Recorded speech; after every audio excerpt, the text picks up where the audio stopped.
Have you paid a visit to Keysville lately? It's a wonderful historic place. A great old stone arch bridge is right next to where we're standing behind the main street coming down into Keysville from Morrisonville on Route 22. The old horse nail factory that we featured in previous programs, as a matter of fact, on those old stereo pictures, I think it showed it. This old mill down behind here, these buildings all date back to the mid-1800s, if you can believe it. And there is going to be new life breathed into all of them before you know it. The main stone building on the road will become the home for Adirondack architectural heritage. We're going to speak with the executive director today, Steve Englehart, who's done a wonderful job to preserve the history of architecture in the North Country. We'll find about Steve. We'll find about his background. We'll find about a book that he wrote a short time ago. We'll find out about a slide presentation that he's given many times, and then he and I will be giving again at Clinton Community College in April of 2010. We're doing this program on the 16th of March, 2010, the day before St. Paddy's Day. Calvin and I both ordered a beautiful day for the program today, and we got it. This is what a harbinger of spring. And if we get a snowstorm after Saturday, I'm not going to be very happy. Turn over your left shoulder, Calvin, and take a look at that beautiful wind directional. Is that the most fabulous? I wonder if that's old or if that's something somebody made. We'll have to ask Steve. That's great. We'll take a tour of this place and talk a lot about architectural heritage. Stay with us. This could be one of the great programs that we've ever done. Well, we started at the back of the building. I always like to see what's going on in the back of buildings. Well, the cellar or the attic or the back, that's where a lot of the more interesting things are. I love it. But we're inside the building. Adirondack Architectural Heritage. And Steve Englehart is the executive director. He's the man. Steve, I love this building. Isn't it a gem? You and I talked about it. I came down just to look around because we've been engaged to do a presentation at Clinton Community College. And when I say engaged, I'm going to stand there and watch the master at work in April. But you've spent virtually your lifetime studying this kind of thing, haven't you? Well, you know, when people often ask me where did I get this interest in historic architecture, I guess I've got to go back to, like most of us, to how I was brought up. And I was brought up in a family that liked history, that liked art, that liked culture. We had the great fortune of living overseas for 2 years when I was young, so I got to see, you know, Spain to Norway to England. What a great foundation! It really was, and it just all of that, you know, nourished my sort of love of history and old buildings, and it just seemed like a natural thing to do as I reached. You refresh that nourishment every day of your life, don't you? Well, you know, I always say that a big part of my job is to create excitement in other people about the things that we it works, folks. It works. The things that are all around us every day that we sort of take for granted, and we go to the bank, we go to the store, we pass by places like this or the Masonic Lodge across the street, and we just sort of don't look at them truly, you know. And so my job is to excite people about that. And on the periphery of all of that, my job is to tell people, pay attention. Yeah. Breathe that wonderful North Country air. Look, watch the birds in the morning. Be grateful to be alive, and then drink in the history of a place like Keysville. What a beautiful spot for you to nest in. Yeah, huh? you know, my kids often ask me once in a while, they're now in their teens, and they often ask me, Papa, how do you know that? And my response was, because I pay attention, you know, and again, it's paying attention. And so, but yes, Keysville is a marvelous historic village. It's got some amazing architecture, some very interesting history. It's got the river flowing through the middle of it, and it's got great people too. One of the most glorious arch bridges in the world. Yeah, I would have to agree with that. Right, yeah. right next door. Yeah, A stone's throw pretty well describes yeah, it. right out the window. So how appropriate. You know, the acronym for our organization is Aarch, and here we are, next to the Aarch Bridge, and that all seemed like it was meant to be. Seemed like a good idea at the time. Yeah. Steve, just before we begin to walk and talk, a little more about your background. You really spent a lot of your childhood right in the city of Plattsburgh. Yeah, I grew up in Plattsburgh. My dad was a professor of American literature at the college. Of course he was. And we lived on the corner of Brinkerhoff and Catherine Street, right in the middle of, the old, sort of on the edge of the old downtown. And, from our house, I could, walk downtown. I could go to the YMCA. I could go to the library. We could walk to school, walk to the college. It was a great place to grow up. And I still think Plattsburgh is a marvelous city, but it was, in the 50s and 60s, it was just, it was a wonderful place. So you got your undergraduate degree at Plattsburgh. I did, after a rather circuitous route through Yours undergraduate can't be as school. circuitous as mine.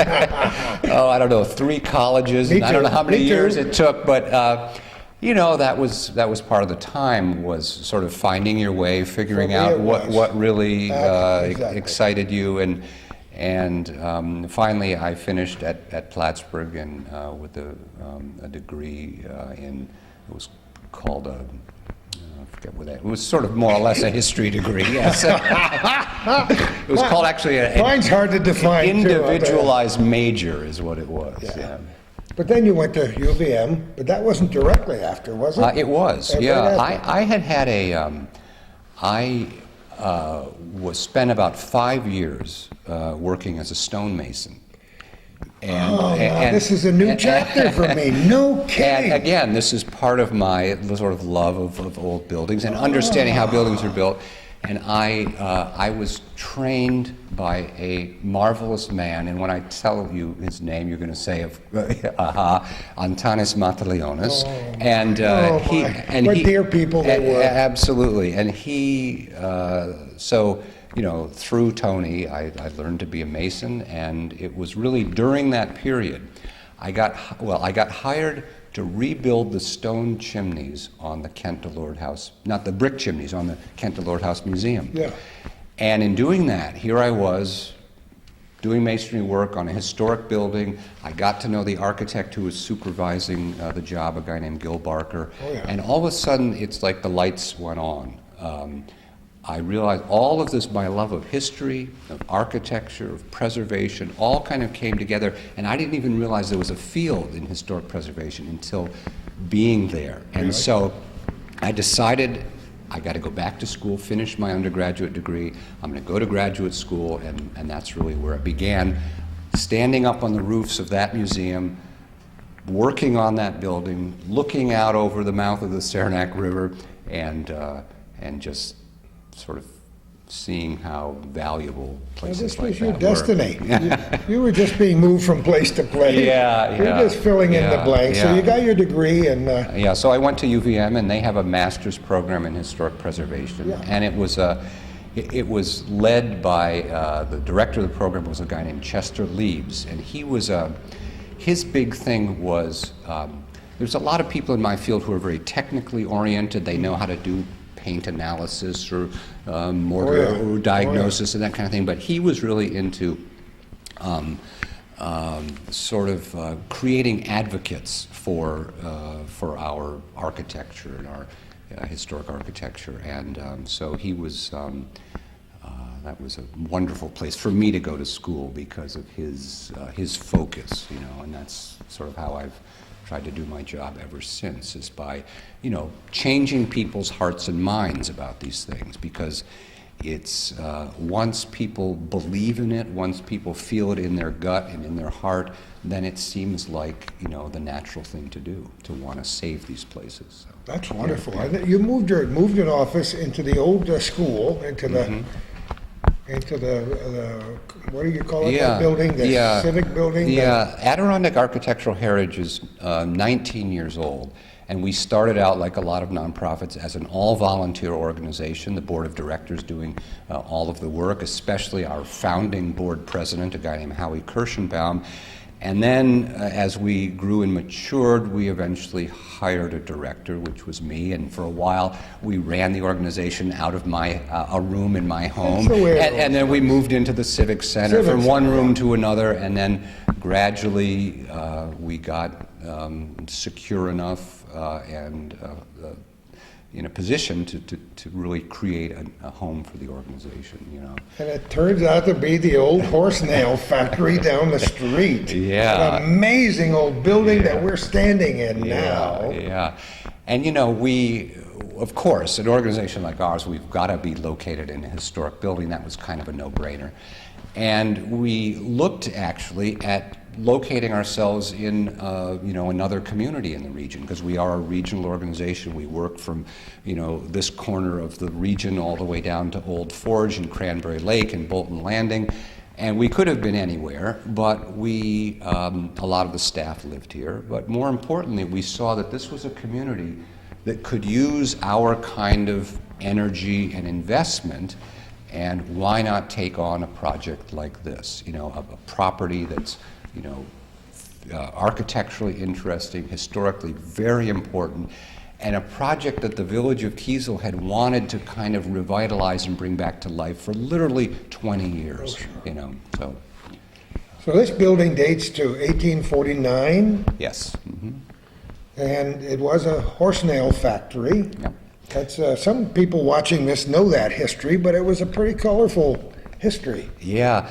Again, we forget that how important a small thing like a horse nail would have been 150 years ago, but it's sort of, it was part of what kept our whole transportation world going. And so there were lots of places that made horse nails, but Keysville had the distinction of actually, there was a man named Daniel Dodge, and he was a blacksmith here in town. And he invented a machine to mass produce horse nails. And again, instead of making them individually by hand, where you could make, maybe a couple of pounds a day, he made a machine that actually cut them out of, mechanized, so that you could now make hundreds of pounds a day. And so not only did Keysville make nails based on his machines, but they also made the machinery and sold the machines all over the world. And so this company made nails and also made the machinery. So they really kind of, there was a little revolution happened here in horse nail making. And this lasts all the way up until the 1920s, because again, we got to remember that cars didn't come in and horses didn't go out all at once. There was this overlapping period where people still needed horseshoe nails, and so they continued to make them. And so from about the very first nail company here was in the 1840s. It was called the Eagle Horse Nail Company. That became the Ausable Horse Nail Company, and that lasts all the way up until the 1920s. At some point in time, this building housed a bank, I think. Mm-hmm. And how long has it been vacant? Well, the kind of history of the building since the 20s is that next it was bought by a company called R. Prescott and Sons. And they were also a big manufacturing company in Keysville. Their main plant was on the other side of the river in a big stone building where the park now is. And they originally started out making furniture, doors, windows, shutters, architectural components, just anything that you could imagine would be used in buildings like we see all around us. And then in the 20th century, as people stopped needing that kind of thing so much, they started to make radio cabinets. Imagine those tall, veneered radio cabinets. And then as that sort of passed, they made the television cabinets back when they were made out of wood. And they lasted all the way up until the 60s, when the television cabinets went the way of plastic and metal and all of that. So our Prescott and Sons had their office here, The main manufacturing plant was on the other side of the river, and there was a cable that crossed the river. Come on. I'm not kidding you. Oh, I love it. And they would the unfinished cabinets would be sent across the river to the finishing The shop. original zip line. Yes, to Is the finishing shops over here where the spraying and the packing would be done. So this was again, they were at the time, hundreds of people worked here making television cabinets for, Motorola and Sylvania and those sort of big companies. And then when they finally closed in the 60s, it went through a number of uses. There was a cut and sew operation in the mill for a while. There was the Keysville National Bank had their administrative offices here in this building. Oh, yes. And there was a delicatessen and some other things. And when we bought it in 2008, it had been vacant maybe 5 years. The office building, the mill had been vacant for maybe 10 or 15 years, something like that. You told me the original plan wasn't to buy the whole mill and all the property. You had your eyes on this building for all the obvious reasons, and then you said...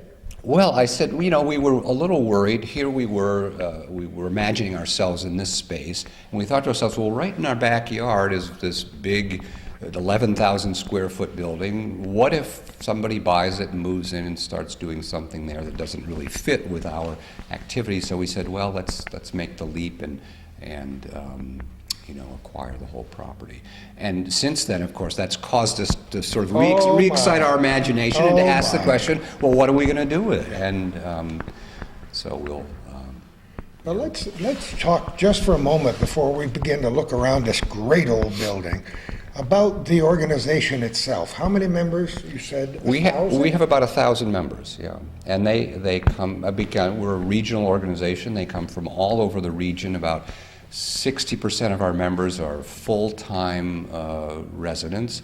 The other maybe 30 or 35% are people that have second homes in the region, and the other 5 or 10% are people that just live in the periphery, like Watertown and Plattsburgh and Glens Falls, who just love what we do and love the region. So these are some pretty ambitious plans that you have here. Where does the money come from? Well, of course, we don't know all of that because some of it's still we're still working on that. But the money comes from, we've gotten some state funding. And we've gotten some private foundation money. Good. And we're just nearly completed a capital campaign to our membership. And they have contributed, or are likely to contribute, about $100,000 towards this whole project. So, about which we're very So it'll take a pleased. while. So what is it, a 5-year plan or what? That sounds good. 5 years. Well, we could come back. Yeah. That's why we wanted to come here today. I was blown away when you showed me through this building a few days ago, and I said to Calvin, we got to do it because we love to show before, during, and after. Yeah. And as time progresses, you must invite us back. Yes. Well, and if we'd kind of known about each other, we should have come here a year ago, because what we would have found in this building where we've been working for the past year is a building that, like a lot of buildings, was changed a lot over time. And when it was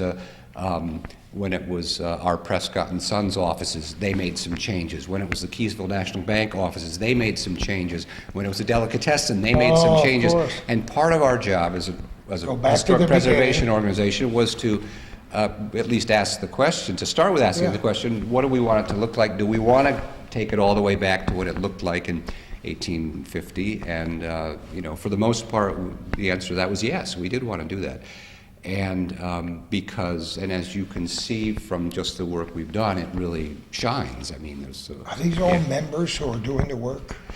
Or is it you with your paintbrush, or what is it? Well, I have done some work myself, but what we did is we put together a small crew of our own who are actually on our payroll. And these guys we chose because they had really high quality standards. They understood how to work on historic buildings. They were careful and thoughtful.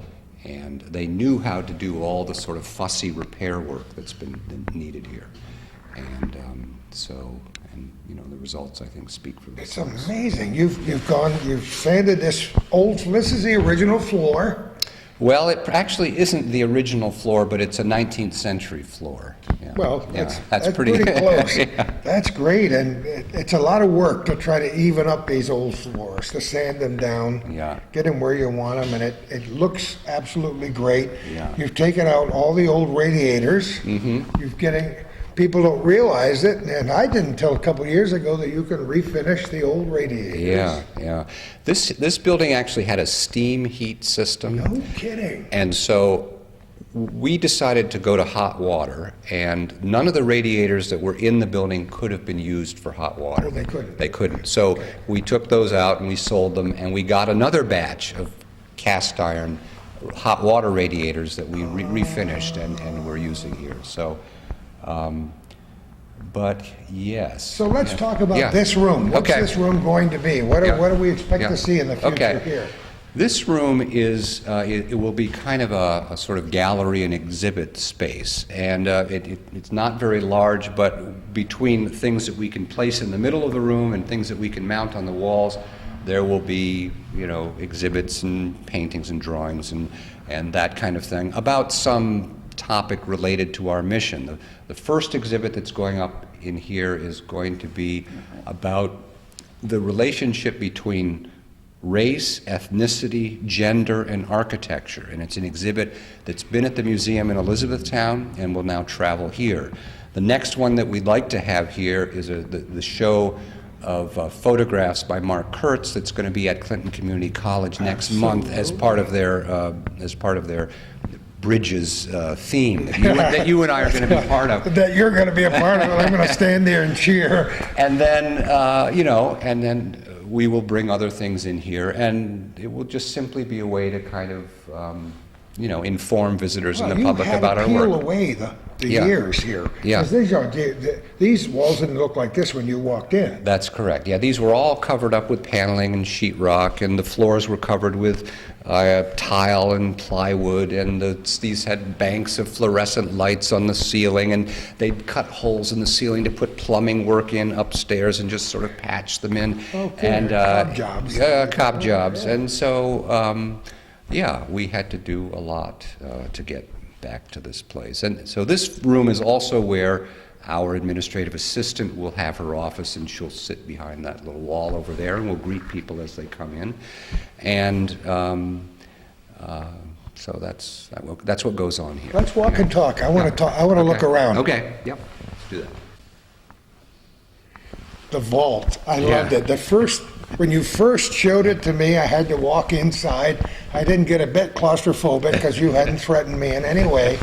Look at the thickness of the wall. Yeah. So this was this a vault put in when the bank was here, or was that originally in here for some reason? This goes back to the Alsabo Horse Nail Company days. kidding. Well, again, imagine the company employs what, couple hundred people. Sure. It's a completely cash payroll and cash economy, and so they had the stuff they needed to lock up. Look at the floor, stone floor. And so this is actually a two-story vault. There's another level above No, us. come on. And it all sits on a stone base that comes out of the cellar. The walls are 1.5 feet thick. They've got stone floors and these double doors that, of course, would have been made right here in the village by a blacksmith or And somebody. those are the here. original doors? These are the original doors, and there's a double door, an inner one and an outer one, and they would have been locked with big padlocks, I guess. Wonderful. Yeah. So it's for our purposes, we don't have anything of value to lock up, but it's a good place to put file cabinets and that kind of thing. So It certainly is a works conversation starter. well. It is, yeah. I love it. So the vault. This is a beautiful area. Calvin is shooting out the window now at that Aarch Bridge.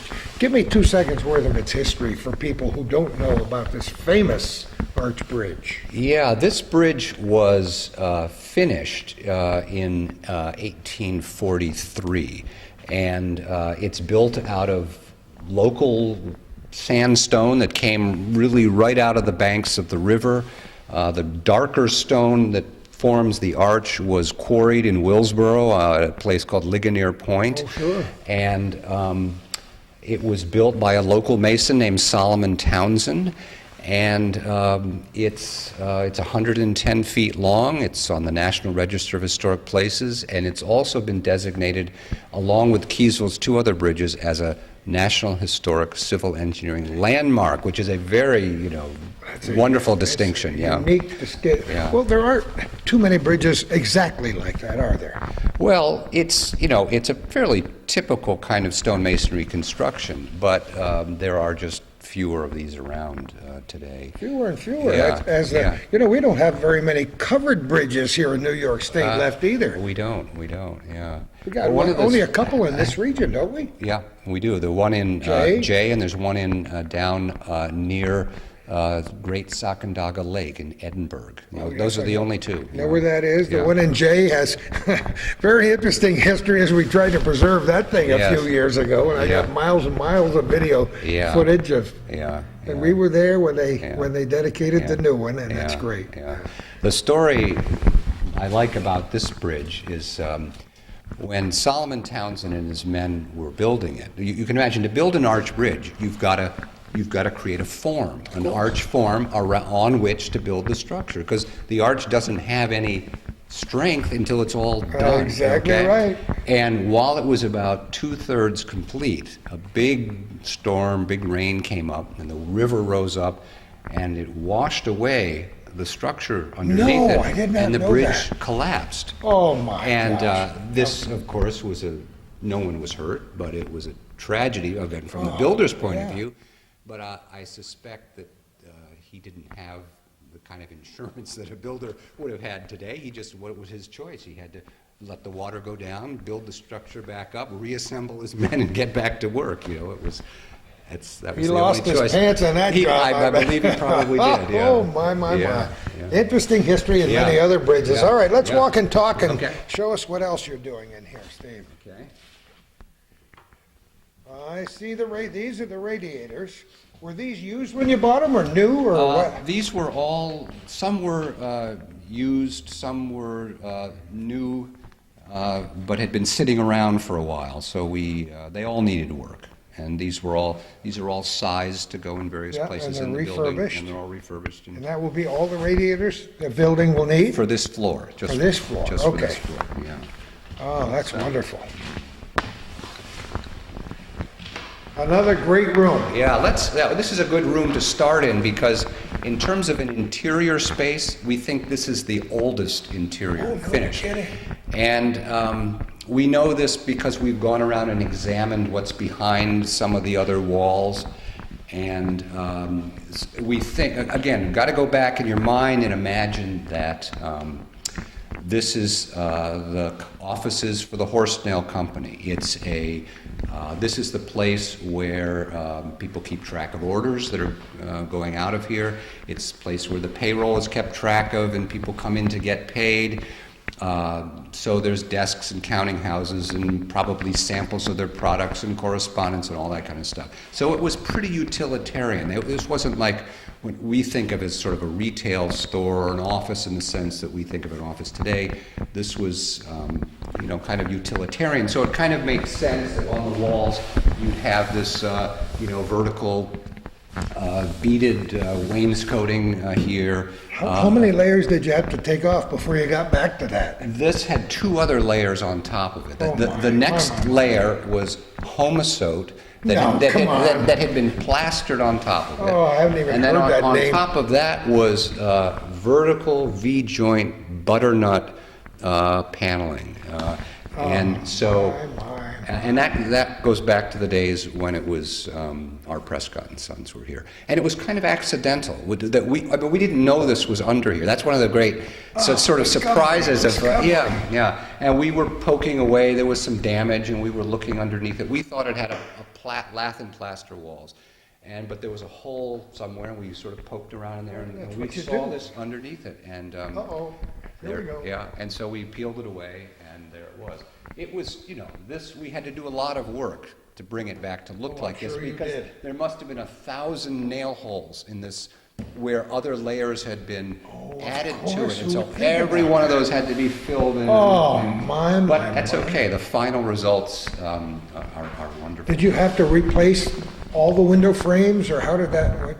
The windows are original. Really? We did, this trim here had been taken off and the sills here had been cut off to put the paneling on, so we recreated the trim and we put some But insulation. original windows? Original windows, sure. Yeah. No new glass? Was the glass broken? Or? Some of that had to be replaced. And we went in and we replaced the sash cords had all broken, and we. When's the last time you saw a sash cord with the weights in there, right? Yeah, and it's, people. One of the things that we try to do as an organization is to show people that some of this is easier than it seems. Like for instance, I don't believe a word of what you're saying. Well, for instance, the cord like this breaks and the window then doesn't operate right, and people think, oh gosh, that's horrible. But you lift the window up. There's a little tiny door back in here, 2 screws. You pull the door out. Very well. You fish a wire down in there. You reattach the weight to a new cord, and it's really pretty simple. When you know how. When you know how, and so that's part of our work, is to show people how to do things that have been kind of lost. Something like this is an adventure, isn't it? A real adventure. It is, yeah. For you it and is. for everybody, and Yeah. I hope for our viewers too. Yeah. Just to imagine what this room was like, as you were talking about, calculating being done here and so on. I'm very good at visualizing things. And the old phrase that the walls could talk. Yeah. You can sit here and just imagine what it was like all those years ago. Yeah, and that's really, part of the thrill of doing this. And every time, I don't think I mentioned when we were out talking about the vault, that vault had been covered up. There was a wall built across it. I didn't know that. Yeah, we knew it was there because people around knew it was there, and the base for it was there, and the upstairs part was there. So we knew there was something there. So of course we thought, when we take that wall off, what are we going to find? Where's Geraldo when we need him, right? What are we going to find in that vault when we open it? And what did we find but a bunch of bank records that had never been disposed of, and we brought those. We brought those to the bank, and they disposed of them as they should have. And things like big 5-pound coffee cans full of rusted paper clips, things really valuable. But you always hope. Paper clips are a relatively modern invention, Yeah, but we did find 2 things that go all the way back to the Horse Nail Company days. Okay. And the first was a wooden sort of box into which you would sort mail, like a kind of a cubby hole. Pigeonholes, right. There you go. And the individual cubbies were labeled with invoices 1855 or something like that. See, that's great. And you still have it? We still have it. Oh, yeah. It needs some work. Once it's repaired, we'll bring it out. Put here. it up somewhere, yeah. So that was fun. That's great. You can imagine someone actually Of course you put can. put their I hand love in it. And it was buried somewhere that you knew that it had been, sort of languishing there for, I don't know, 80 years at least. So yeah, good enough. the other thing that we found, and this was up in the kind of in this crawl space above the reception area, is we found these little slips See of. the opening there. You had to go through that opening? Well, we created that. Send a much smaller person than, you created that. Yeah, we created it. And what we found up there were these slips of paper that were dated in the 1850s and 60s, and they had usually someone's name on it and a date and a pound of sugar, pound of butter. It was a kind of appeared to be a receipt for goods that maybe an employee of the Horse Nail Company was purchasing from the company store, because this operation probably had a store. They all had company stores. Sure. The mining enterprises had company stores. And of course they also owned housing, some housing, not as much as in industrial towns like Port Henry and Mariah, but so they were they had their hands in a lot of things. I'm listening to Tennessee Ernie Ford singing 16 tons in my ear. What do you get? Right now. Yeah. What do you get? Another day older and deeper in debt. Oh, golly. Yeah. So that's what this room was and will be. Yeah. So this will be used for offices, but originally this would have been, part of the Horse Nails, who knows. All right, what's next? Yeah, let's go. Let's go next door here. Oh, this is the greatest. Look at how the sun comes in today. We couldn't have picked a better day. We're doing this, but by the way, this is Steve Englehart. We're in Keysville, just the day before St. Patty's Day. No Irish blood in you? Quarter Irish, yeah, sure, on my mother's side. Yeah, there's at least a port in mine, too. Yeah, we're Devers, the Irish. Oh, no kidding. Devers, yeah. Well, we'll start the celebration today. Well, we're in the old horse nail factory in Keysville, soon to become the permanent home. Of Adirondack Architectural Heritage. Yep. So, what's this room? Well, this room, like the one we just came from, was also an office space. But here what we see is this room used to look like the one next door, that sort of more utilitarian, wall coverings and stuff. But this is a guess, an educated guess, is that at some point in time, they decided to make a sort of fancier space, a more ornamental space. And so they did, what we see here. They added this kind of wonderful trim and surrounds to the windows. They put a plaster cornice around the ceiling. They put this sort of fancier baseboard down here. But if you were to look underneath the plaster here, you would find the same walls that we saw in the other room. And but because this is probably only about 20 years later, and because it's beautiful, we felt like this was, we wanted Was to the save plaster it. in pretty good shape, or did you have to do a lot of work? Oh, we did a lot of work in it, yeah. The corners look truer than I would have expected, considering its age. Yeah. But this is a nice, bright space, isn't it? And again, it's one of those, like we were talking about in the other room, about teaching people how to do things.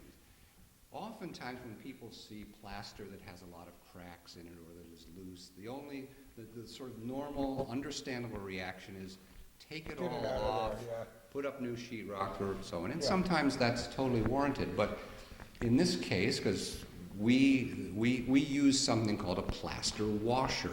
And it's a disc about the size of a quarter. It has a lot of holes in it. In the middle of it is a hole into which you insert a screw. And you use these plaster washers to go around and refasten the plaster to the lath.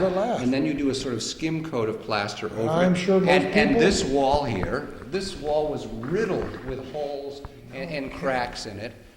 Most people would have just, taken it down. But with probably, I'm guessing, a couple hours of work here,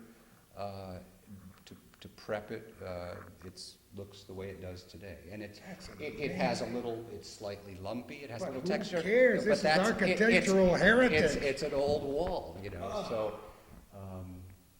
So what's it gonna be worked in here? well. This is going to be my office. How about that? Have you picked your 150-year-old desk yet? You've got to find an old desk, right? Well, I guess You're gonna it's have a nice A thought. big one, great, Yeah. big, huge one. Well, for now, I'm going to use the metal one Oh, yeah. that I used today, but it works just fine. Yeah, this is a great space, and again, we picked a fabulous day in March before St. Patty's Day with nary a cloud in the sky, and temperatures will touch 50 Yeah, degrees yeah. as well they could. We've had a marvelous winter this year. Yeah. This is great. And it's just, of course, this is a marvelous vantage. I mean, it's a great building. It's a great vantage point to be able to look downtown and look at the bridge and look up the river. And as we move ahead and do this next project on the building behind us, I'll be able to sort of, keep track of that well. For a lesser personage, that down there would be daunting. I'm looking at that saying, there's no way. You're going to have to recruit the Army National Guard down there. Well, it's what I've learned to do over the years is to look beyond the sort of superficial problems that a building might have, and to look to see what are the bones of the building like. Is it, in the case of this, the stonework on both of these two buildings was excellent, in very good condition. Structurally, all the timbers and the floor systems and the roof systems, all excellent condition. And if you've got that, well, everything else is really pretty I binding. can't wait to bring Calvin down cellar, step off that last big step and take a look at the size of those floor joists down in the basement, the beams in the basement. And you got to remember, this whole facility, the mill in particular, was meant to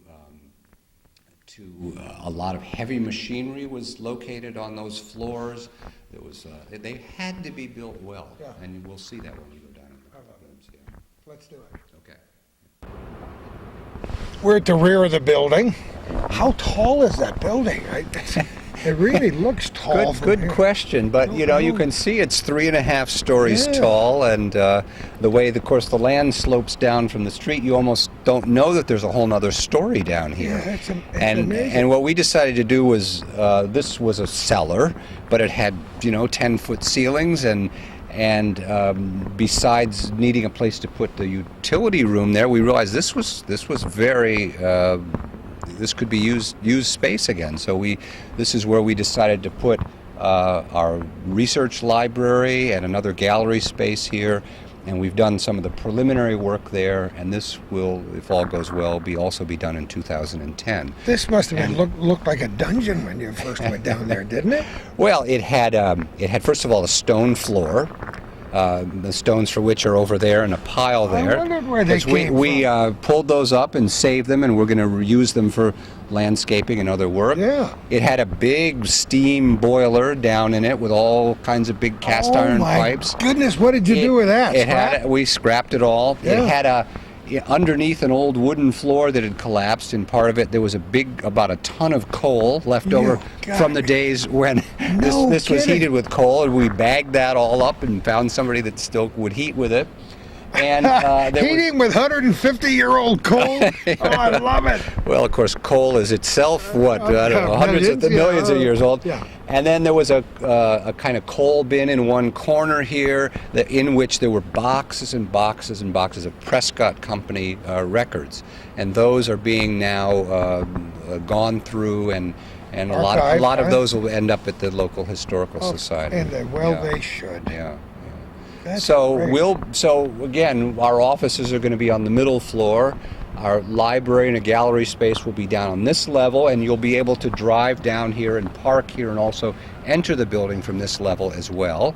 I don't know if Calvin can. Do you want to take a look at the space through the door here, just to see? Because it's I love this space because I want to show the size of the beams and the ceilings. Yeah, and almost everybody that comes in here marvels at these 50-foot long one-piece beams that go from one end of the building no doubt, to another. Hand-hewn back in the day. Hand-hewn and brought here probably by teams of oxen. I mean, of course. Yeah. That's the way they did things back in those days. Yeah, but again, this company had. Well, there were people around that knew how to do this. This wasn't. We think of it as being a marvel, but people were clever. People knew how to work. We underestimate how clever our ancestors were, even going back much, much further than that. All you got to do is take a trip to Europe, which you've done many times, and look at the. Yeah. Yeah. We were watching a show on public television the other night about the historic pubs in Dublin. In the course of going from pub to pub, they stopped at Trinity College, took a look at the Book of Kells, which I was so overwhelmed when I got up close to it, I couldn't believe it. Then you look at stuff that dates back long time. But this is American history. Yeah, right it is. here. And it's so easy to look at this without kind of understanding that to this rock had to come out of the river, and it was literally pried out of the river using bars and crowbars, and then it had to be lugged up here, and then it had to be shaped somewhat, and the cement was mixed with lime and sand and water, the mortar was, and pieces, these door frames had to be quarried probably in Valcour or Willsboro, sure. and then it had to be shaped, and there's even these little reveals in here where the door fits into the frame, yes. and then the iron work here for the loading doors and the strap work and the hinges and the pins and all this made by a blacksmith here in town. And all without really the benefit of much in the way of machinery. I mean, oxen, wagons, mule teams, whatever forges, they had, mule sure. teams, simple kinds of lifts.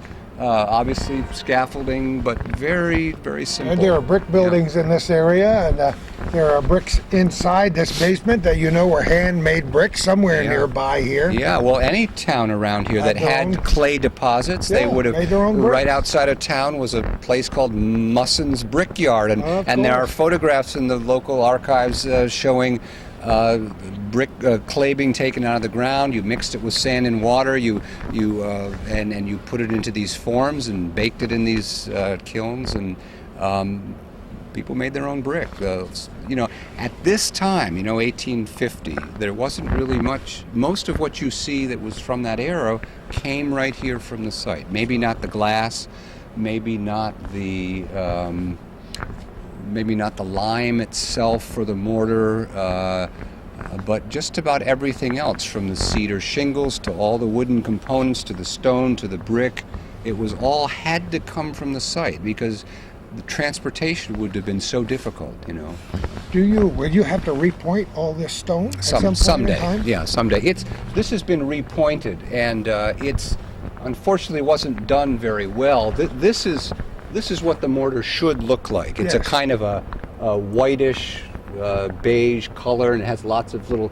You can see the little chunks of lime in it. Sure can. And then here, this is a mortar. This is just Portland cement, and it's a very actually a very poor material here because it doesn't expand and contract the way this does. But again, whoever did this just didn't know how to do it the other way. Mixing mortar like this isn't that different. You just have to kind of take the time to do it. And so there's eventually, some of this harder, more modern mortar will be taken out and we'll repoint it the way it should be done. But that's another day, another project. So this building, to get it where you want it, will take at least 2 more years, you think? Yeah, I would say at least, to get everything really done. There's retaining walls that need to be rebuilt. We're going to build a courtyard on that side of the building. There'll be eventually probably some landscaping and fencing off over in here. But, yeah. You better do push-ups every morning, that's all I got to say. Well, what the heck is this? This is, I believe, a stone that comes from, I think, a pulp or paper mill operation. You think so? I think so, yeah. Was it on site or did it come out of the river? Or? It was on site somewhere. Wow. But I don't. Again, I'm not totally sure if this was. It wasn't a grinding wheel, I don't think. Yeah, I don't either, because it's not scored the way a grinding wheel would. Great stuff. But anyone that can identify that would be we'll appreciated. give them a free tour. Yeah, that's right. Absolutely. Free tour. Yeah. All right. What do you say we look around here a little bit? Let's do that. So, but before we go inside, the thing I wanted to sort of get across is that I've already said this was a pretty big operation. Employed hundreds of people, and what I didn't realize until recently is how extensive it was in terms of the acreage that it took up here in Keysville. And recently we found something called, we've looked at what are called the Sanborn insurance maps for Keysville. Oh, yeah. And they show the Ausable Horse Nail Company went from this building all the way up to the 1878 Iron Truss Bridge. Come on. That's just, what is that, a quarter mile up the road? At least a quarter mile. And if you look at the maps, all along this banks of the river, they had buildings, and they were, foundries, nail works, coal bins, shops that made crates to ship the nails in, piles of lumber, piles of charcoal. All aspects of the operation went, up along this side of the river. Yeah, so very extensive. These river communities were bustling in the century and a half ago. Yeah. They were. Yeah, and all of them. when Seneca Ray Stoddard came through the area, as he did quite often, he wrote and photographed a lot of it. What he called Keysville a thoroughly wide-awake little village. That was his camera was working overtime here, and thank God for that. Yeah, There's some heritage. And if you read other people's accounts of visiting Keysville in the 19th century, people talk about how noisy it was. Can you believe the it? sound of the trip hammers, Yeah. pounding, the nail Yeah. machines that were going, the water wheels that were turning, the sawing that would have been going on over at the Prescott's sure. operation to make Yeah. doors and windows, and of course it was a pedestrian community. Everyone was walking to and from work. It would have been very active, very vital, and very alive. So. Oh, it's coming back to life. Yeah, I hope this so. is a reincarnation right here. Well, it's a great village. Let's look in the mill. Okay. We're inside a big space inside the mill. Calvin asked an interesting question before we started taping. Were there livery stables nearby? We think probably there would have to be in those days. Well, sure. I don't know that for sure, but this company would have had to have been transporting their finished products at least to get to the railroad station to be Yeah. sent or to Port Kent to be shipped by water. They would have been having to haul in charcoal that was made out in Sable and Blackbrook and brought in here to do smelting. The wood that they needed for making boxes and crates would have had to have been brought in from somewhere. So I bet if I looked more closely at those And I maps, know you will. we'll find stables in there Yeah, somewhere. well, Sure. so now you've done work in here, a lot of work already. I didn't know that. Well, what we've done in here is to basically clear it out. Yeah. This was filled with stuff, and we took all of that out. It also had a kind of a drop ceiling in it with some rock wool insulation above it. We pulled all of that out because, like with starting work on the other building, what we wanted to find out is what do we What's in have to there? work with, Yeah. and what we found, not surprisingly, was this marvelous post and beam truss construction on this end of the building that supports the roof. And, not unlike you would see in a barn from the time. Big, Love it. The old big purlins insulators and- from the electricity. Yeah. The wires are still up there. Yeah. And the old beams and the old stonework on the ends. Yeah. Just amazing Yeah. stuff. So what are you going to do with it? Well, here the plan is to, we're going to take, right over there where there's a little bit of wall sticks out. Oh, right here, yeah. From that point, this direction, we're going to keep this end of the building. And eventually this is going to be a sort of classroom and workshop space. Great idea. And the sort of big idea here is, back in the other building we were talking about teaching people to do things well, to do things right in terms of preservation work.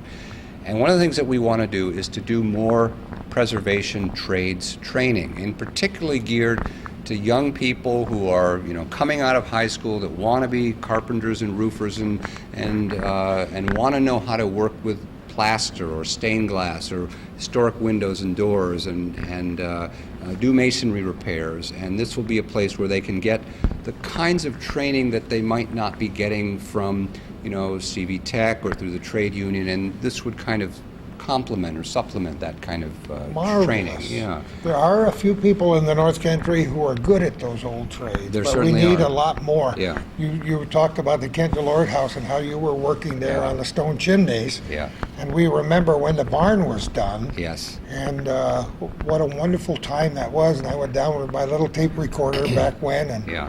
Yeah. I was involved in the barn project You were. too, and had the great fortune to work with Pat Talon, the marvelous What a Beekman guy Town he was. contractor, Oh, my, who did that. What was really a labor of love. it had to be a labor of Yeah, love. Yeah. I can't even imagine tackling something yeah, like that yeah. unless you do love it. Yeah. So we're going to keep this end of the building and use it for our purposes. But the rest of the building, the other, 8,000 square feet, because this is on 2 floors, Oh, you sure. see. The other 8,000 square feet, we're actually going to subdivide into 3 or 4 different 2-story units that will have a studio space on the top floor and a living space on the bottom floor, and we're actually going to sell them. No, Because kidding, we why want not? we want to Self-sustaining. we want to encourage presumably or hopefully working artists to come here and live, and we think that they'll be very It would be a mecca. I promise you. Yeah. There are people watching this program now saying, Well, where do I get in line? Well, just call me up, because that's wonderful. It's not too early to be talking about that. Now, your organization has a website. I should mention that, right? Yeah, and it's www.aarch.org, and all of this that we're talking about today and more you can find there. I have to pause here to say that it's almost tragic that you and I haven't known each other all these years, and it was pure serendipity that I found out about you through your sister who works at the Press Republic, and Barbara and I have been buddies for a long, long time. And I said, Barbara, Leanne Thomas has asked me to talk about bridges. I don't know anything about bridges except the one in my mouth. She said, Gordy, she grabbed a sheet of paper and wrote your telephone number down. You are my savior. Well, I don't want to put any pressure on you, but you are my savior. It is amazing that with all the interests that we have in common that we've never met before. But, well, hopefully, thanks to Calvin and that heavy camera he's carried around since the early 80s, we will help to nurture and engender that passion for preserving history that you have obviously in your organization. And I'm sure there are people who are watching this program today who had no idea that organization existed. Yeah, we're pretty well known in certain circles, but sometimes we say we're one of the best kept secrets in the North Country. We bring that stuff to the masses, and that's what's very important, because John Q out there is interested in, they love the historic programs that we do, and this is about as historic as it gets. Yeah. And we've talked mostly today about the work that we're doing on this property, but if people go to our website, you'll see that most of what we do is public education. It's back to that changing hearts and minds idea that we believe that if we want to make preservationists out of people, you've got to do it by changing their hearts and minds, and you do that through education or by inspiration. And you'll see in looking at the website, we do a lot of tours, workshops, lectures, conferences, publications. We talk to people all the time in Rouse's Point in Peru and Brighton and all over the region about projects that they're working on there, and often we have a hand in moving those things along. And but we're, I suppose, a well-kept secret because most of what we do tends to be non-controversial. We don't go to court to sue people. We don't. The time might come, Steve. You never know. Yeah. Well, it's not that. That's good. It's not that we don't do a lot of advocacy work, but we try to use the powers of persuasion. We try to use the idea of sort of building consensus around an issue to try to move forward rather than confrontation. How is this village of Keysville looking at you and everything you're trying to do here? Well, the village of Keysville has been incredibly supportive. That's good to know. Some of the funding that we've gotten for this project has come actually through the village of Keysville, by them being the applicant and passing it through to us. The revitalization of this mill complex here has been something that the village, on paper, has wanted to do for about 20 years. Didn't have the resources. And couldn't find the sort of private party that would be necessary to do that. And so I guess that's us. It is us.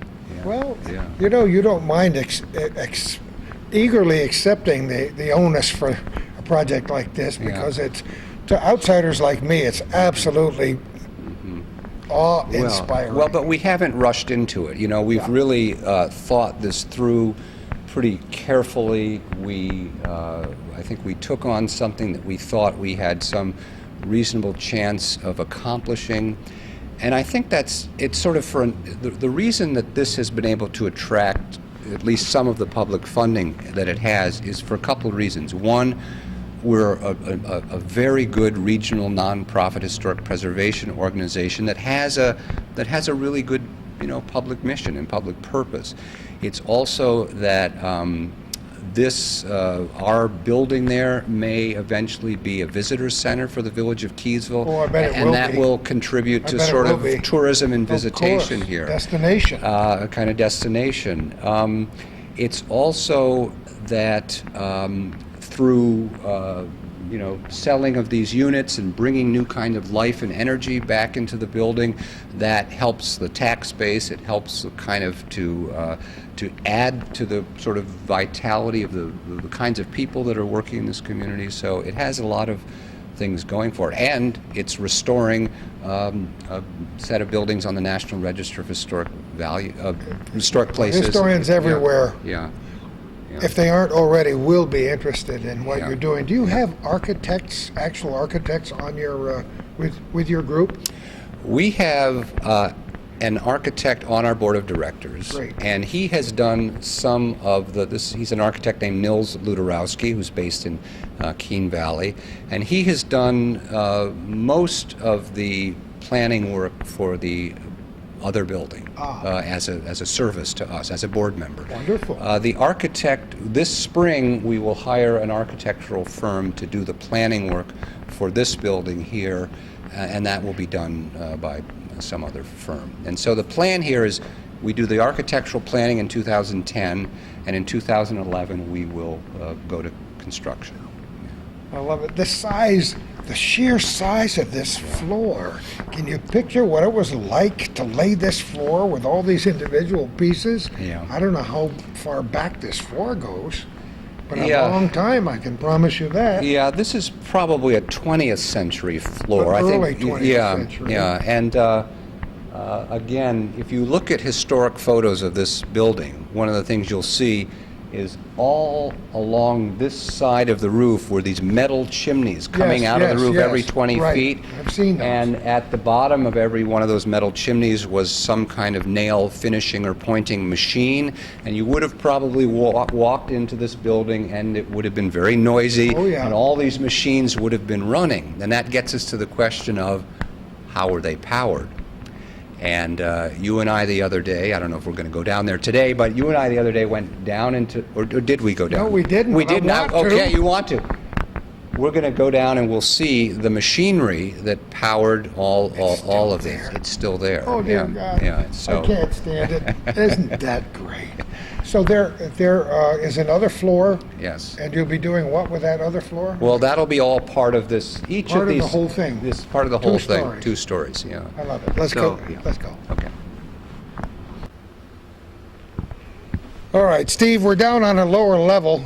I can understand why the floor didn't move too much when we were up there. Look at that. Look at these beams. Yeah, check out how well built this is. These Oh, are, my I don't know, goodness. these must be 10 by 12 beams, a 30-foot span. They're spaced every 2 feet apart. And they're None of them just, are bowed. None of them have moved No. since the ads of the axe first chopped them out. Yeah. Wow. Yeah. Well, this level is at another phase, let's say. Yeah, the condition of this level is much worse than upstairs, and that's because this floor was in closer contact with the ground and Right on the moisture. ground. Right on the ground, and so when we work here, all of this will be pulled up from end to end and will be replaced. But, essentially it's a little dark down here, but essentially there are windows, most of which are covered up along both sides of the building. The ceilings are reasonably tall, and these will make wonderful spaces down here too. Oh goodness! It's just consider the history of the whole thing, and you're peeling back some of the years and talking to us about it. And I dare say that most of the people watching this, including almost 100% of the folks who don't live in Keysville, have never seen this inside this space before. Yeah, well- so this is a revelation. Well, this it's is a historic document, if you will. Well, I'm glad you are here Oh, I with love camera, it. because it's something that we just love to share with people. And one of the things that we've realized, the longer that we've owned it, is again, we talked about taking things for granted. Even those of us that pay attention take things for granted all the time. And I didn't really realize until talking to other people just how rare it is that a nail-making mill like this survives. There are very few of these in the entire country. Oh, no kidding. And You've so already researched not that. only I is should've it known. a wonderful building in the village, it's wonderful for the North Country, but it's actually pretty rare if you look across the whole Northeast. And I brought a scholar from Middlebury College here last year, and she was just aghast. She says, you realize how special this is, don't you? And I said, well, no, not really. Tell me, And so we all, have something to learn about this, and a lot more to learn. Hopefully this show and everything you're doing on a daily basis will garner you national and international attention and support. Well, Underline support, because you're gonna have a lot of needs in the coming few years here. Yeah. Well, I hope what you're saying is true, and all I can say is that so far in terms of attracting public funding, we've done pretty well. We've been blessed to have the support of the village of Keysville and people in the village of Keysville. We've had volunteers come here and work for us. Our 1,000 members have been very supportive of our efforts. So, it's that old thing, it's that old saying: if you do something that people see has value, that people get excited about, they will come. I think this project should be part of a syllabus that is taught in not only all the undergraduate schools, but colleges and so on in the North Country, but maybe in other places as well. Have you ever thought of writing an actual textbook? Well, I guess we'll have to see how it all comes out. That could easily happen. Yeah. If it's that unique a project, it would be interesting to historians everywhere, and therefore to young people. I think that's great. Well, we're certainly not the first group to take an old industrial building like this and to make something really good happen to it. But I think there's probably I hope there's some things that we're doing here that maybe are a little bit different than anyone else has ever done. Sure you. Yeah, and so I hope there's something for others that others can learn from our experience. That's great. But I probably won't be able to think about that for a couple more years. Well, that's pretty heavy stuff to think about, but we're amazed at how much you've accomplished so far. Yeah. The other things you can see there, notice that this had a fairly sophisticated fire protection Sprinkler system. We saw that upstairs. And that's, again... For obvious reasons. For obvious there was reasons. things going on That's here. That's right, yeah. And of course, it's heavy masonry construction, and it was for its time, a fairly fire-protected, fire-proof building. We don't anticipate any problems with that in the future, that's for sure, but a lot of that will have to come out. So here's a little pay attention thing. Paying attention. Look up in the beams here and see all the way through it. You can see this is old grease that's up on the, see this sort of this layer, there's a kind of grease layer there. And that goes back to the time, you got to imagine that all of these machines on both floors were run by mechanical power. Yes. And there would have been a shaft that ran from one end of the building to the other. We've seen those, yes. That was turning. And off of that shaft, the machines had belts and leather belts. But to keep those shafts lubricated, they would be kinds of grease. And so the grease is flying around on the beams around, and that's what we're seeing, the legacy of it. People wonder what they're breathing in factories today. They had no idea. Yeah, well, I guess we should be glad we're not really in it, but That's wonderful. So, I love this whole space. Are we going to see the machinery? Yeah, let's go walk over here. So, all right. It's a two-story building, except right over here. There's another level that goes all the way down. To get to it, we've got to go through this trap door. Trap doors are good. I like trap doors. All right, we'll shut the camera off and we'll be careful walking down, okay? Now, Steve, I don't have any spotlights to bring down here, but we are in the bowels of the building now. Indeed, we are in the bowels of the building. You gave us a little forecast of what we were looking at. Tell me about this now. Well, what we're looking at here is the equipment that was used to transfer the power of the water that was taken out from a dam about a couple hundred yards upstream, came down through a penstock. It turned this device here and it created mechanical power. And this shaft here would have been turning, and coming up from that shaft would have been a belt that powered a series of other shafts on the upper floors of the building, and off of those long shafts the smaller equipment was run. This is probably not the first generation of hydro equipment here. This is probably the second generation. I suspect that the first generation was more, was made primarily out of, wood. And you can see the plate on this. It was made by the Trump Manufacturing Company, Springfield, Ohio. No kidding. And all of this, begs some further research to find out who they were, what date this was, and I'm sure we'll be able to figure that out eventually. Are you going to leave it here forever? Well, I don't see that we'll. I'm not sure what our plans are for down here. We certainly. You'd have to get a blowtorch down here. I'm not sure we can remove it, but we do have to make this area obviously safe. And it's an artifact, so to the extent that we can keep it here, we'd like to do that. So, but this was, a mill like this wasn't possible unless you had the water power to run it. Absolutely. So this is the sort of heart, I guess, of the operation. And you needed really three things. You needed iron ore, you needed water power, you needed people, and you needed ingenuity. And now all of these things came together here, and in a pretty amazing way. I'm just looking over into the corner. You wonder why that structure would be like that over there. That's bedrock we're looking at. Are you gotta be kidding me? Sure, that's bedrock. That's why it looks like that, yeah. Oh. This is truly amazing. Yeah. What an adventure. Yeah. Gordy and Steve's wonderful adventure. This is terrific. Can you imagine yourself doing anything else with your life besides what you're doing now? I'm one of those people that wake up every morning and I'm happy to go to work. I'm excited about what I do. It's a perfect fit for my, training and passions, and I'm. And who knows where it will lead in the future? You're on the right track. You've already written one book. What's the title of that book you wrote?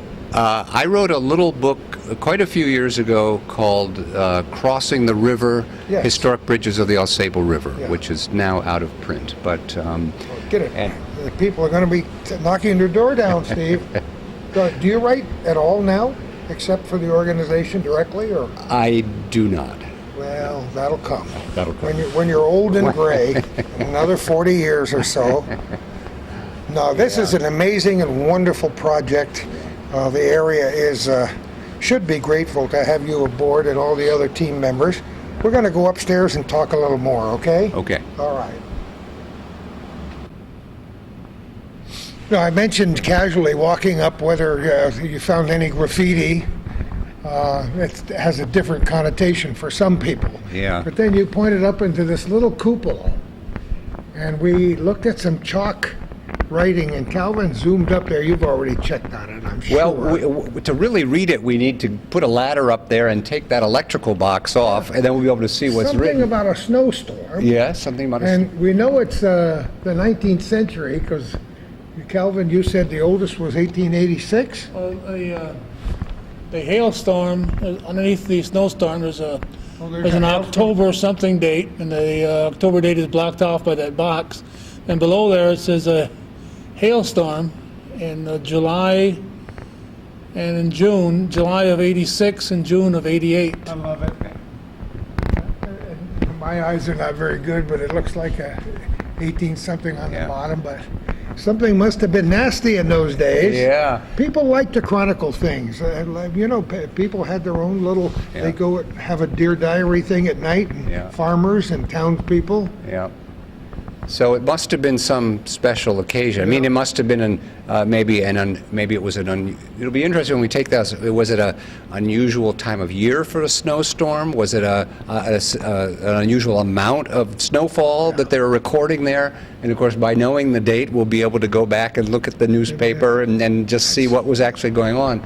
But looking at this cupola reminds us that, of course, when this was in operation, they relied all on natural lighting. Of course. And so this building had 3 of these structures. 2 of them are still there, and the third one was removed, and we'll put that back up as part of the restoration. And that also explains why there's so many windows around the periphery of the building, because you needed to be able to see what you were doing, of course. Isn't that truly incredible? Yeah. This village wasn't electrified until when? Do we know? Somebody knows. I'm not sure. It's But, hard to know. Some places like Plattsburgh was producing its own electricity pretty early, actually. yeah, and this village, I think, also had a small gas lighting system at one time too. So, yeah. So you can sing along with the old lamplighter from long, long ago. What else haven't we seen that you want to show us today, Steve? Well, the other Anything thing special? I'd like to point out here is that, and again, this is part of, we talked in the other building about the sort of joy of discovering things, and we noticed when we first came into this building that there were these sort of, see these diagonal lines that go down through the masonry work? Yes. And we just sort of ask ourselves the question, what is going on there? And then we noticed that the floor went through these closed off windows over there. You see that as well? And so we're starting to ask the question, what was this end of the building changed significantly? And finally we find a historic photo that shows this end of the building as only 1 story high. Huge barn-like. 1 story high. The floor would have been down lower, and the roof followed that line that we see there. So it was all about 6 feet lower. You found a photograph? We found a photograph showing up what it looked like before it looked like this. And so, at some point in time they must have decided, well, we need some more floor space. They raised the roof up, extended the masonry walls, put in another series of windows, and just put the roof back on. Do you know what the year would be of the picture? Did you? Well, the picture we think dates, of course it's a photograph, so we know it dates from around the time of the Civil War, just after. Well, photographs were really getting hot and heavy thanks to a man named Brady back in that time period, but photography had been around but longer. by about 1890 this change had been made. So the change that we see here today goes back quite a ways. And you also notice, if you look carefully at this end of the building versus that end of the building, the way this is framed is completely different. These have these big sort of barn trusses that support the roof. At that end of the building, it's all just sort of regular series of rafters. And that, again, tells you that they were built at a different time. So. What? Anyway. I tell you, this is a history lesson like I never dreamed I would get a couple of weeks ago. Again, we're recording this on the 16th day of March, 2010. Do you say 2010 or 2010? I can go either way. I haven't kind of made up my mind. I can go. Calvin and I have been back and forth in a jovial manner about this. There's some people who are adamant about it. I couldn't care less as long as I know what the year I think there's is. more important things in the world. Far more important. But we're doing this the day before St. Patrick's Day. A beautiful sunshiny day, very close to 50 degrees. It's not 50 inside here, but it's nice, comfortable with a jacket on. Yeah. Hey, speaking of St. Patrick's Day, Keysville had a pretty big Irish population. I guess and it they did. were the people. And at this time, when this was going in the 1850s and 60s, it would have been, the first sort of immigrant workforce in these mills would have been Irish, and they were of course Catholic, predominantly Catholic, and they built there was what we still call today the Irish Catholic Church. Of course, and we still do. Up on the other side of the river, up on the hill. Beautiful church, been there many times for sad and happy occasions. Yeah, and then when these mills started to expand and they needed a larger workforce, a lot of French Canadians came down from Canada. They were also Catholic. But they didn't speak English primarily, and so they built their own Catholic church on the other side of the river. That rivalry is obvious in Yes. places like Plattsburgh and how many other communities. So I'm always, I always try to imagine what it was for the people that had to work here, not just in the building, but out making charcoal or cutting wood and doing the hard work that made this kind of operation possible. I mean, the people that get remembered are the Kingslands and the Keyses and the Romines, the ones that, owned the factory, owned the bank, built the buildings downtown and so on. But it was really the people whose names are largely forgotten that, that made the nails, made the charcoal, made the boxes, drove the wagons, brought things to be shipped away. That, with my my little Irish heritage, put that in whatever order you like, I know these were people of strong backs and very strong opinions. And they came to this country before that to build the canal systems. And some of them stayed, and that's why we still have Irish communities. That's why we have the Irish Settlement Road near Plattsburgh, for example, because there was no more land available along the lake where they wanted to settle. Yeah. So they settled there. But they were amazing and wonderful people, not just because they're my ancestors, but because they were. And they lived on potatoes, and we know that potato famine story. But some of our viewers may not know that those Irish potato farmers there, and even in this country, sometimes the hardworking men ate as many as 12 pounds of potatoes every day. But that's all they ate. Yeah. So I guess the potato's pretty healthy. But the Irish people were here in force, in this community especially, and the remnants are still around, and some of the wonderful Irish names. Yeah. And hopefully when all of this work is done here, and when people come here and learn about this place, that part of the story that we'll be able to tell is about the people that worked here too. We are lucky that we have at least a couple photographs that are sort of group portraits of men. I think they're all men that are set outside of the factory here, and they're all lined up. And I think some are identified, maybe. I'm not sure about that. Once in a while, they put names on the sometimes backs. that happens, but it's nice to see those faces too, because they're the ones that did the work. You're writing a whole new chapter here, reviving the old ones and writing new chapters, and I like what we're talking about here today. Well, it's really interesting and wonderful how the writing and understanding of history has changed just in our lifetimes. 50 years ago, what you read about in history books was mostly, dates and warfare and battles and important people, and now we've started more and more to spend time trying to understand the sort of lives of everyday people, and that's a really good thing. We have to know what the foundation is that we're standing on, don't we? Yeah. That's wonderful. We've said it so many times before.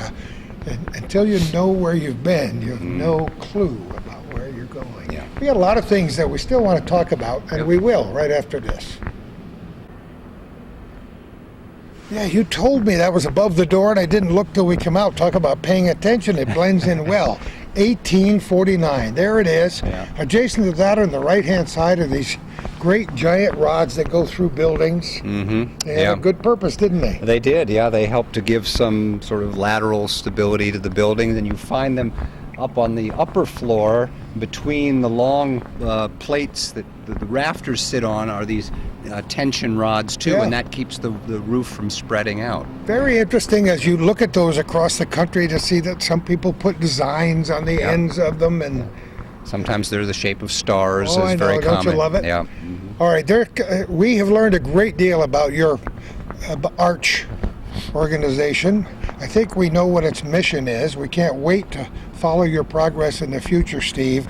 I want to just turn the corner a little bit and talk about our late great friend, Arto Monaco, who was everybody's friend here in the North Country. He loved kids. He loved animals.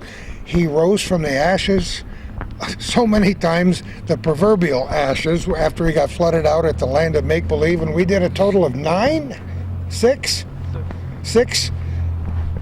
programs with him, including one 6 days before he died on the occasion of his 90th birthday. And you were probably just scratching the surface there. Yeah, just barely, because like you, there were so many anecdotes, and we never stuck to the script. I guarantee you that. But in any case, What many people know if they've watched our programs, and what I'm going to tell them if they don't know, is that he was a tremendous, not only a tremendous wit and gregarious talker, storyteller, but he was a creative genius of the first order. He made over 3,000 toys and games. Some games that are very popular worldwide today are things that he did the prototypes for, and they were available. And after he died, we wondered what would happen to all that stuff, and you know the answer. Well, the good news is that a couple of years ago, an organization was formed called the Arto Monaco Historical Society. That's just what it should be. And it's an organization dedicated to honoring and preserving the artistic legacy of Arto Monaco. And as you know, it wasn't just designing theme parks. It was designing and building prototype toys. He had his own toy manufacturing company. He did all kinds of other artwork, including murals. He was involved, during the wartime out in California with the Army. He was a man of just tremendous energy and talent, and we just didn't want to see that get lost. And so we're doing two main things as an organization. One is we have acquired the bulk of his creative collection, a collection of his creative work from his estate, and we are going to ensure that that gets placed in repositories, in All museums. I can say is thank God for that. I'm so glad you told me that. So that people for generations to come will be able to go to places and discover Arto Monaco all over again. We unfortunately we can't go back to the land of make-believe. We can't experience that as 8-year-olds. However, you mean the castle might rise again?